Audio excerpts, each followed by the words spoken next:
frère, ma soeur, sois spirituel. Ma soeur, sois spirituel. Mon frère, sois spirituel. Quand tu es spirituel, tu es guidé par l'Esprit de Dieu. Quand tu es spirituel, tu es un homme de prière. Quand tu es spirituel, tu es un homme de jeûne. Jeûne et prière. Quand tu es spirituel, tu médites la parole. Tu appliques. Ça dit, tu ne vis pas déconnecté de Dieu. Il y en a qui sont chrétiens, mais ils sont déconnectés de Dieu. Ils se retrouvent dans la présence de Dieu seulement à l'église ou alors quand c'est l'heure de leur prière. Voilà, quand c'est l'heure pour prier, là, c'est là qu'ils se souviennent. Mais sinon, dans la vie de tous les jours, comme ça, c'est comme Dieu est mis quelque part. Ça veut dire que tu n'es pas spirituel. Mais quand tu es spirituel, tu as en permanence la pensée de la présence de Dieu. Tu es en permanence conscient de ce que Dieu est là. Et donc, tu vis avec lui, tu manifestes Dieu, tu obéis. En tout cas, tout est Dieu dans ta vie. C'est ça. Donc, tu es spirituel. Et la Bible dit, Romains chapitre 8, verset 14, car tous ceux qui sont conduits par l'Esprit de Dieu sont fils de Dieu. Quand tu es un homme spirituel, tu es un fils. Tu es conduit par l'Esprit de Dieu. Il organise tes rendez-vous. Là où les autres mettent du temps avant d'obtenir certaines choses, toi, tu les obtiens beaucoup plus facilement parce qu'il y a le Saint-Esprit qui est avec toi. Si tu passes beaucoup de temps à prier avant d'aller agir, là, quand tu arrives là, ça ne prend pas de temps. Tu obtiens vite. Mais si tu ne pries pas suffisamment, tu passes plus de temps et souvent même tu reviens avec l'échec. La présence de Dieu, la vie de prière, l'obéissance à la parole, être spirituel, ça te facilite la vie. Nous sommes aujourd'hui le mercredi 9 septembre, le 3e jour de notre temps de jeûne et prière. Nous venons de finir le direct. On devait faire un direct tous les mercredis pendant tout ce temps de jeûne et prière, pendant les 3 semaines. Nous avons un direct, une prière en direct le mercredi à 12 h. Et puis les samedis où on n'est pas à Aubervilliers, on est connecté aussi en direct à 18 h. Toujours sur notre page Facebook Réseau International Richesse. Et comme certains n'ont pas Facebook, je vous ai encouragé à ouvrir juste pour les directs et d'autres aussi sont au travail. On fait encore cette vidéo qu'on va remettre en ligne sur Facebook et sur YouTube pour que, voilà, vous qui n'avez pas pu suivre le direct, vous puissiez avoir votre nourriture spirituelle de ce jour. Voilà. Ça ne nous dérange pas de servir le Seigneur de plus en plus. Voilà, c'est pour la gloire de son nom. Nous allons donc reprendre le thème que nous avons traité pendant ce direct. Pendant le direct de ce jour, nous avons parlé du thème « Soyez spirituel ». Le grand thème du jeûne, c'est l'exploit dans le jeûne. Et ce message que je vais vous donner maintenant, c'est « Soyez spirituel ». Soyez spirituel. Je vais donc lire pas à pas et je vais expliquer. Donc, Luc chapitre 2, à partir du verset 25. « Et voici, il y avait à Jérusalem un homme appelé Simeon. Cet homme était juste et pieux. Il attendait la consolation d'Israël et l'Esprit Saint était sur lui. » Alléluia. Il faut qu'un jour, on dise que l'Esprit Saint était sur toi. Si tu n'es plus sur la terre, qu'on veut parler de toi, il ne faut pas que ce soit une mauvaise trace que tu laisses. Il ne faut pas que ce soit un mauvais témoignage. Il faut qu'on dise que tu avais le Saint-Esprit. Et quand quelqu'un a le Saint-Esprit, ce n'est pas qu'on voit ça à l'œil nu. Hein. Ce sont les actes que tu poses là. Voilà. Il faut que tu laisses des traces divines, des traces qui viennent de Dieu sur cette terre. Amen. C'est le cas de Simeon. Il est mort, hein? Il est parti. Il était vieux même. Il était déjà vieux, il voulait même mourir. Mais Dieu l'a maintenu en vie parce que Dieu voulait qu'il voie Jésus. Alléluia. Ça dit, il y a des gens, ils ont une relation avec le Seigneur là. Ils sont dans le secret de Dieu. Ils sont dans l'intimité de Dieu. Ils décident avec Dieu, ils parlent ensemble. Amen. Donc on dit au verset 26, il avait été divinement averti par le Saint-Esprit qu'il ne mourrait point avant d'avoir vu le Christ du Seigneur. Le Christ, le Messie. Jésus, c'est le Messie, celui qui a été envoyé par Dieu sur la terre pour sauver tous les peuples. Et il est né d'un peuple, il est né d'Abraham. Dieu a choisi Abraham et lui a dit, de toi va sortir le Messie. Mais le Messie ne vient pas pour ton peuple seul, il vient pour tous les peuples. Donc c'est la gloire d'Israël parce qu'il sort d'eux, mais c'est le salut de Dieu pour tous les peuples. Donc lui, Simeon, ayant une certaine relation avec le Seigneur, ayant une certaine vie de prière, Dieu l'a averti pour dire que Simeon, tu ne vas pas mourir. Tu vas voir d'abord le salut avant de partir. Le salut de Dieu. Parce que Jésus, il avait été prophétisé pendant des années. Il a été prophétisé par le prophète Esaïe, par tous les prophètes de la Bible, depuis Genèse jusqu'à ce que Jésus lui-même vienne là. Quand tu lis, tu vois que le Seigneur, il y a une image qui le représente en tout. Même Abraham, quand Dieu lui a dit de sacrifier Isaac. À un certain moment, il y a eu un bélier qui était là. Dieu a dit, laisse Isaac prendre le bélier. Vous voyez, Dieu veut dire quoi par là? Que lui, Dieu, il est prêt à immoler son fils. Amen. Pour que le monde entier soit sauvé. Et c'est cette image-là qu'il voulait faire avec Abraham, le père de la foi. Il a dit, va immoler Isaac. Alléluia. Et après, on a eu un bélier pour remplacer Isaac. Vous dites que Jésus, c'est l'agneau. Il préfigure, cette image-là préfigurait le salut qu'on allait obtenir. Mais pas par le sang d'un animal, mais par le sang d'un Dieu. Parce que le sang d'un animal ne peut pas effacer les péchés de l'homme. Nous, on est supérieurs à l'homme. Le sang d'un animal, le sang d'un homme ne peut pas effacer aussi le péché de tous les hommes. Il fallait le sang d'un Dieu pour effacer les péchés de tous les hommes. Jésus est le salut de Dieu pour l'humanité. Jésus est la restauration de notre nature perdue. Jésus est la solution à nos problèmes. Il est la réponse à nos questions. Il est tout. Amen. Il est tout. Donc, Dieu dit, Simeon, par rapport à la relation qui est entre nous là, tu ne vas pas mourir d'abord. Il faut que tu vois le salut. Il faut que tu vois le salut de Dieu qui vient. Et donc, ce jour-là, à partir du verset 27, Luc 2, verset 27, il vint au temple poussé par l'Esprit. Et comme les parents apportaient le petit enfant Jésus pour accomplir à son égard ce qu'ordonnait la loi. Les gens venaient avec Jésus au temple, le père et la mère. Parce qu'en Israël, c'est comme ça. L'enfant, il est né, on l'envoie au temple, on le présente au Seigneur. On le circoncise, on lui donne un nom. Et donc, c'était comme ça. Et donc, ce jour-là, Dieu a organisé le rendez-vous.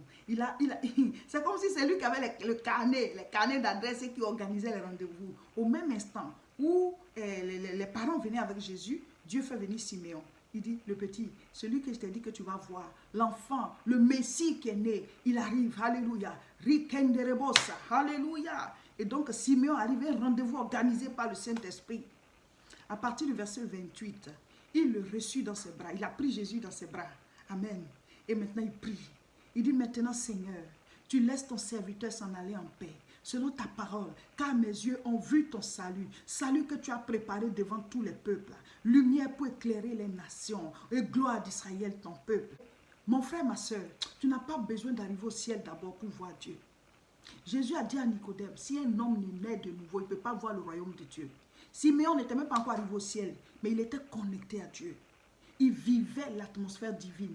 Il voyait déjà Dieu. Amen. Quand on dit voir Dieu, pas que tu vas le voir comme ça, avec un corps et tout, mais dans ton esprit, tu le vois. Dans ton esprit, tu es en contact avec lui. C'était le cas de Siméon. Sois spirituel. Siméon était un homme spirituel. Sois spirituel, ma soeur. Siméon était un homme spirituel. Quand tu es spirituel, tu es guidé par l'Esprit de Dieu. Quand tu es spirituel, tu as une relation avec le Seigneur. Tu as une vie de prière. Tu as une communion avec lui. Soyez spirituel. Ce jeune-là, Dieu va nous bénir. On ne peut pas rentrer dans la présence de Dieu et ressortir comme on était. On a 21 jours à faire pour chercher sa face. C'est un temps qu'on a mis de côté pour dire, Seigneur, on veut te chercher. Révèle-toi à nous. On veut comprendre les exploits qu'on peut faire en jeûnant. Amen. Alléluia. Donc au verset 34, Simeon les bénit et il dit à Marie sa mère, voici cet enfant est destiné à amener la chute et le relèvement de beaucoup en Israël et à devenir un signe pour provoquer la contradiction. Ceux qui sont orgueilleux là, voilà, ceux qui sont orgueilleux là, Dieu va faire leur chute à partir de Jésus. Et ceux qui sont humbles, Dieu va faire leur élévation à partir de Jésus. Donc, il faut que tu sois humble. Simeon a béni le père et la mère. Et le verset 33 d'abord, on dit son père et sa mère étaient dans l'admiration des choses qu'on disait de lui. Voilà, Marie et Joseph, eux, ils avaient déjà eu la révélation des anges. Parce que Marie, c'est un ange qui lui a parlé. Joseph aussi, en songe, un ange lui a parlé. Donc, eux, ils savaient que l'enfant là, c'était le Messie. Mais là, maintenant, il y avait un témoignage extérieur. Quelqu'un d'autre prophétisait sur l'enfant. Quelqu'un d'autre disait quelque chose sur cet enfant. Donc, ils étaient en train de se dire, ce qu'on a reçu est vrai. Amen. Et ils étaient heureux, ils étaient en admiration. Pour dire, vraiment, c'est pas un petit. Celui-là, il est petit, mais c'est pas un petit. C'est un grand qui est arrivé. Amen. Le Messie, le salut de Dieu pour l'humanité. Donc, ils se sentaient honorés parce que Dieu les a choisis pour porter cet enfant. Alléluia.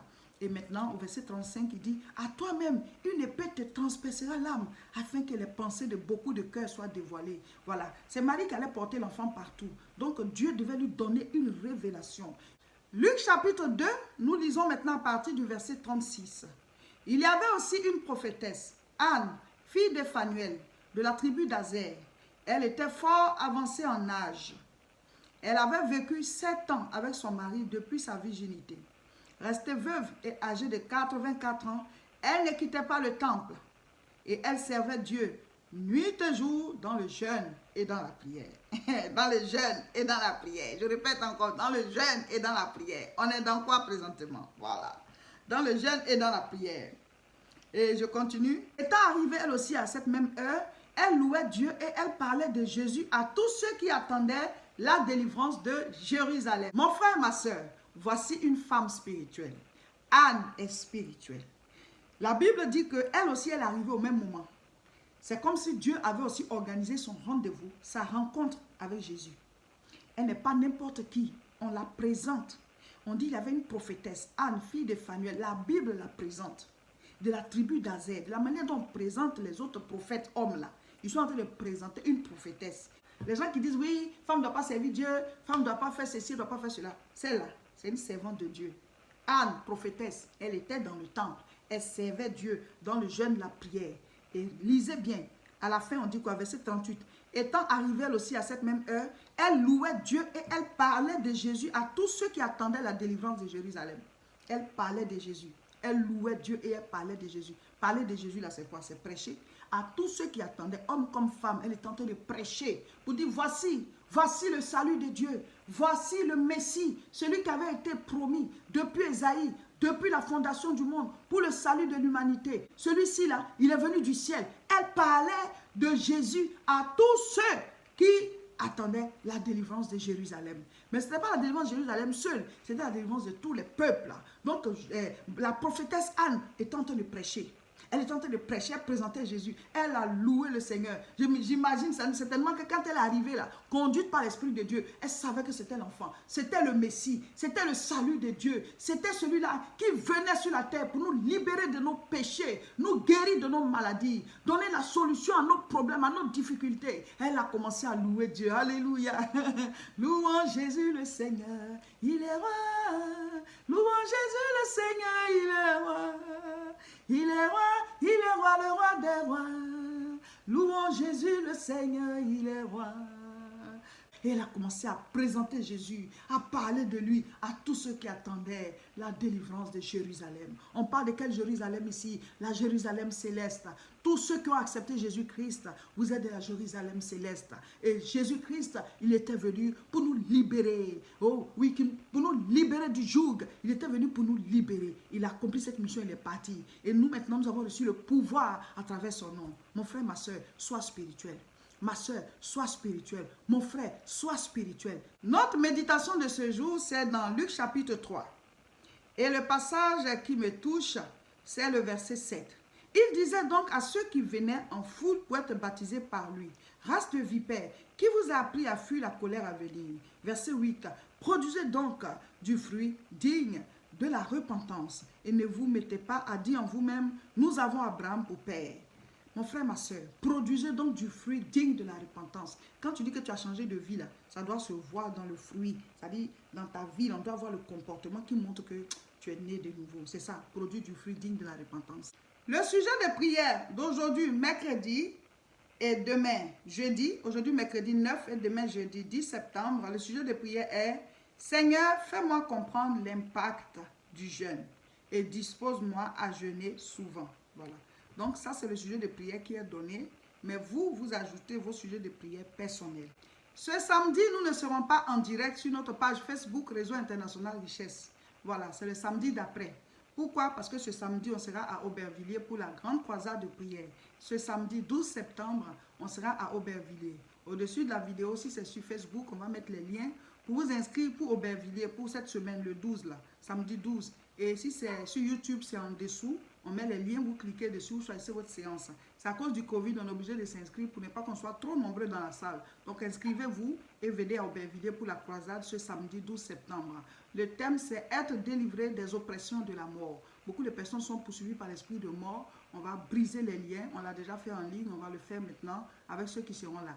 Donc déplacez-vous. L'adresse est 29 rue Sadi Carnot, 93 300. Pendant tout le temps de jeûne et prière, on va faire des directs aussi les mercredis.